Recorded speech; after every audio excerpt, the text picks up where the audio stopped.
Hi everybody and welcome back to the second shelf. As you can see, if you watched my earlier videos, I changed the setting a bit. I'm trying now to film with my computer, so let's see how that goes. And if you're interested, this is my office room. This is the desk where I work. No, this side, this is the desk where I write. So anyway, but today I want to talk about science fiction. I really loved reading science fiction since I was a teenager, which is, I have to admit, quite some time ago. And one of the really early discoveries I made was James Tiptree Jr. The short stories, especially the collection Warm Worlds and Otherwise, are one of my early favorites. The stories were so inventive, dark at times, the language was so crisp and new, at least for me, that I loved the collections, and I still do. I reread them regularly. But it was only much later, I would say probably in the 1990s, that I discovered that one of my favorite science fiction authors, James Tiptree Jr., was actually a woman, Alice B. Sheldon. I didn't know at the time that female science fiction writers often used male pseudonyms in the 20th century, mid to late 20th century still, because publishers thought, well, the readership is mainly male and they wouldn't want to read science fiction stories, science fiction novels written by a female author. By the way, that same happened to J.K. Rowling when she published her first Harry Potter book. The publisher thought, well, this book is going to appeal to young male readers, but they are not going to read it if they know that the author is a woman. So she used the JK in order to hide her gender. Anyway, back to Alice B. Sheldon. I got really intrigued by her, and lucky for me, a friend of mine, Julie Phillips, wrote a really fantastic biography, The Double Life of Alice B. Sheldon. And this woman, she was really amazing. She was born in 1915 in Chicago to quite rich parents who were explorers. And she became a psychologist, a CIA agent. And in 1967, she changed her career again and began to write science fiction under the pseudonym of James Tiptree Jr.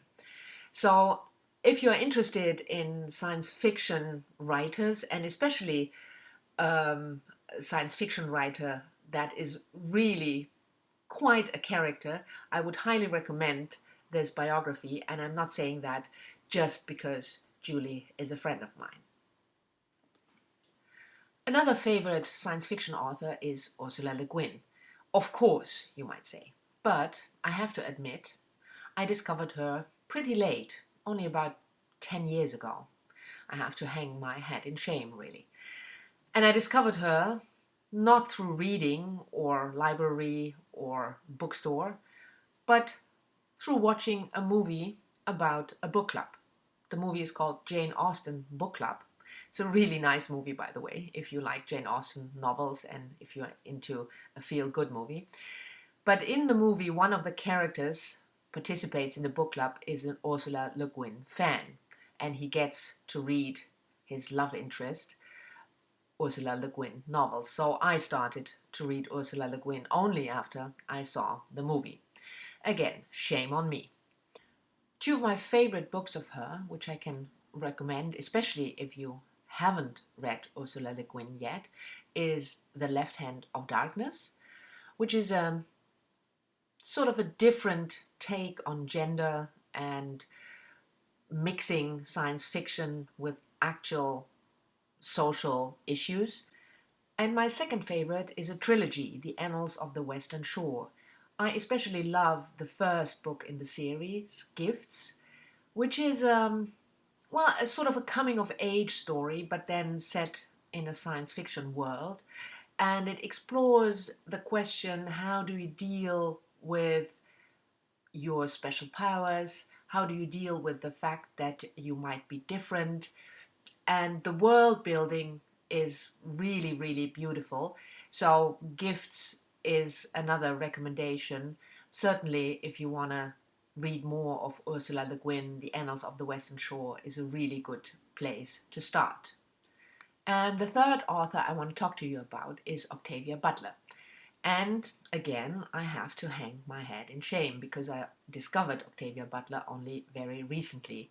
And thanks to Katie over at Effusions of Wit, who made a fantastic review of the Xenogenesis trilogy. I will link Katie's channel and the review down below so you can watch it. No, you have to watch it because it's really fantastic. After watching the review, I read all three of the books in one long weekend, and I was just blown away. The first book of the series, Dawn, follows main character Lilith after the Earth had been virtually destroyed by a nuclear war between Russia and the United States, and most of the human race was extinct. The few survivors are taken from Earth by an alien race, or the Oankali, put in their ship and put in a stasis, in a coma for a couple of centuries while the Oankali restore the Earth. So the book opens when Lilith awakens after centuries of sleep. The Oankali are an alien race visiting planets that have been destroyed by their inhabitants, taking the survivors, restoring the planet so that the survivors can live there again. But this all has a price because the Oankali want to interbreed with the original population. So the series of the book, with Adulthood Rights as the second and Imago as the third book, follows Lilith and later generations in the struggle with the questions like, do we collaborate with the aliens? Do we allow interbreeding? Or do we rebel? A small portion of the population wants to stay human as they were. They don't want to interbreed. They don't want to accept new technology, DNA altering by the Oankali. So these are questions that are really well told in a science fiction setting, and the world building, the way the Oankali race is described is really very captivating. So thanks again, Katie, for this fantastic recommendation, and I'll pass it on to you all. And please read Octavia Butler, the Xenogenesis series. The next book I want to talk to you about is one of my all-time favorite science fiction novels. I think it's one of the best science fiction books ever written, so beware, there's going to be serious gushing ahead. And I'm talking about The Sparrow by Mary Doria Russell. If you hear the premise of the book, a Jesuit monk that explores an alien planet, the Rakat, you will immediately think of Michel Faber's The Book of Strange New Things, which was, I think, published last year. The Sparrow is much older. It was published quite some time ago, and the book The Sparrow is so much better than Michel Faber's. Sorry, Michel Faber, but it's just the truth. The book follows the main character, Emilio Sanders. He is a Jesuit monk, and he is one of the team that was sent from Earth to this distant planet somewhere in the Alpha Centauri constellation when a strange radio signal consistent of music was received from this planet. And the book opens when Father Sanders returns from this exploration. Emilio, when he comes back to Earth, is not only mentally and psychologically, but also physically destroyed. We don't know what happened in the beginning, and the book, in flashbacks and in talks between Emilio and his doctor and other priests, we learn what happened to the crew and especially what happened to Emilio. And one of the things we learn is that an alien race has such different rites and customs that they can be easily misunderstood with fatal or otherwise horrible consequences. The way Mary Doria Russell tells this story is just so beautiful. The ideas behind it, the rights she invents for this alien race, the way she describes the aliens, but also the prejudices and expectations of the explorers, it's just phenomenal. It's beautifully written, it's a fantastic story, and I cannot recommend this book highly enough. I did so already plenty of times on Goodreads and to other booktubers, and I'll do it again here. And please, please, if you're interested in science fiction, if you like science fiction, you just have to read The Sparrow. The last book I want to talk to you about is the book I'm currently reading, and that's Louisa Hall, Speak. This book was published last year, I think.